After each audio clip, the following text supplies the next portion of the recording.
saya ucapkan selamat kepada para staf khusus atau utusan khusus yang dilantik hari ini di Istana Negara. Semoga dapat mengemban tugas baik-baiknya, tentu demi kemajuan bangsa dan negara.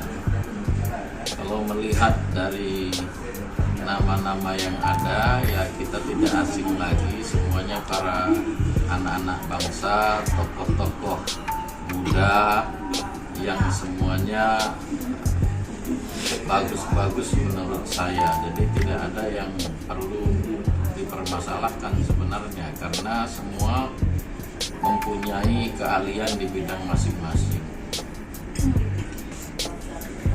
Kalau dari nama-nama yang ada, tentu kita semua masyarakat Indonesia termasuk saya, hal yang biasa saja, karena menentukan siapa yang menjadi menteri, siapa yang menjadi wakil menteri, siapa yang menjadi staf khusus atau utusan khusus, siapa yang menjadi kepala lembaga, itu semuanya wewenangnya menjadi wewenang mutlak presiden. Hak prerogatifnya ada di presiden. Jadi siapapun yang dipilih ataupun ditunjuk, tentu presiden mempunyai dasar pemikiran sendiri apakah seseorang yang dipilihnya menjadi pembantunya atau menjadi staf khususnya tentu memiliki kelebihan masing-masing. Nah, kalau kita lihat dengan berbagai macam latar belakang para menteri, para wakil menteri, dan hari ini adalah staf khususnya, tentu mempunyai tujuan yang besar bagaimana memperbaiki dan memajukan Indonesia ini untuk lebih cepat menuju ataupun menyongsong Indonesia emas. Artinya apa? Mengentaskan kemiskinan, melakukan pemerataan pembangunan, dan sepertinya Pak Prabowo dengan banyaknya para pembantu ini lebih fokus kepada pembangunan SDM, sumber daya manusia, seperti itu kalau dalam kacamata saya. Ya, kalau melihat Raffi Ahmad menjadi staf khusus di bidang pembinaan pemuda dan di bidang seni, tentu sesuai dengan profesinya selama ini.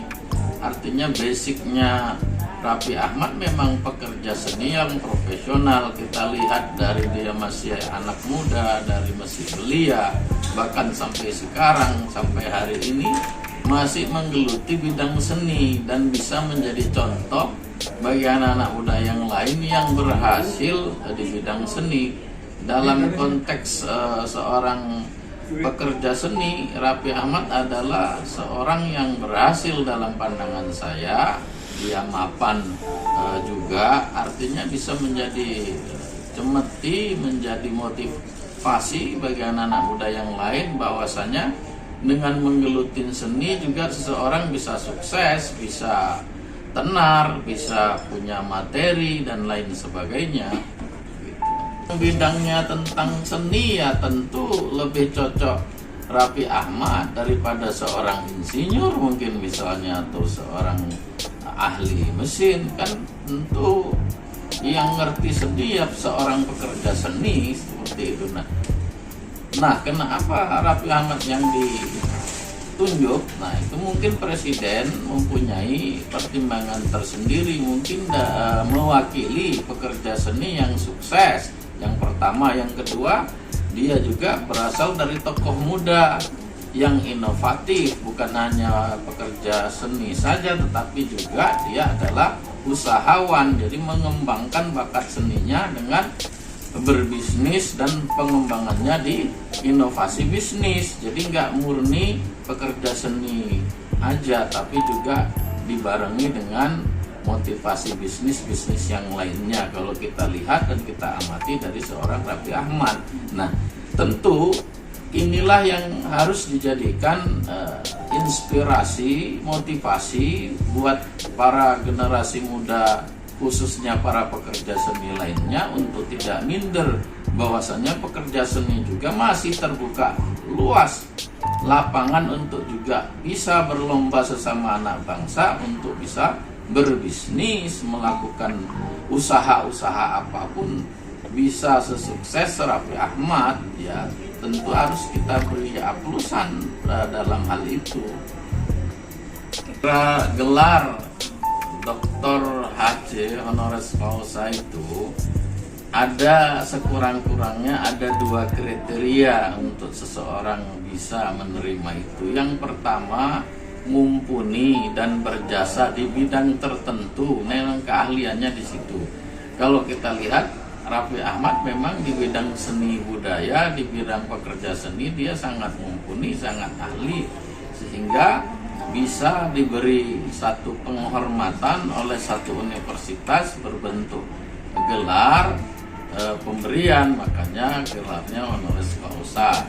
Yang kedua adalah orang yang memberikan kontribusi finansial ataupun pemikiran yang bertujuan untuk memajukan masyarakat untuk universitas itu. Jadi berjasa bagi universitas yang mengeluarkan atau menganugerahi gelar kehormatan itu.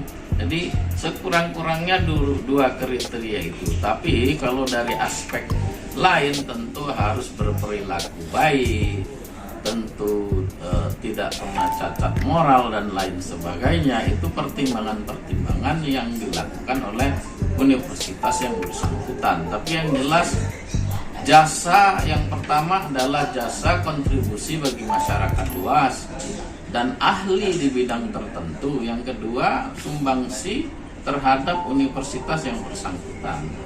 Ya, masalah itu dipersiapkan dalam rangka akan mengejar sebagai staf khusus presiden atau tidak, tapi yang jelas harus kita akui Raffi Ahmad adalah seorang yang profesional di bidangnya sebagai pekerja seni, dan tentu dia banyak jasa-jasanya di bidang seni sehingga pantas dan wajar jika dianugerahi gelar kehormatan Dr. honoris causa. Masalah universitasnya di mana dan lain sebagainya, dengan cara apa memprosesnya itu masalah universitasnya saja. Tapi yang jelas dia tidak menolak niat baik universitas itu yang memberikan gelar kepada dia. Kalau saya memberi penilaian positif-positif saja. Dalam arti mungkin harapan baru gitu. Semoga memberikan harapan baru bagi para pekerja seni Indonesia untuk bisa berkarya lebih baik, atau mungkin ada satu perhatian khusus bagi pemerintah di zaman Pak Prabowo ini yang melalui perpanjangan tangan seorang Raffi Ahmad. Nah, di sini Raffi Ahmad juga harus memperlihatkan sepak terjangnya, kinerjanya di masa-masa yang akan datang, di masa kepemimpinan Pak Prabowo ini selaku staf khusus, untuk memberikan kontribusi maksimal atas tugas-tugas yang diberikan, karena dia digaji oleh negara. Artinya apa? Dibayar oleh uang rakyat. Jadi dia harus bisa memberikan kontribusi yang positif, bisa membangun satu masyarakat seni yang lebih baik dibanding hari ini, dan itu tentu yang kita harapkan.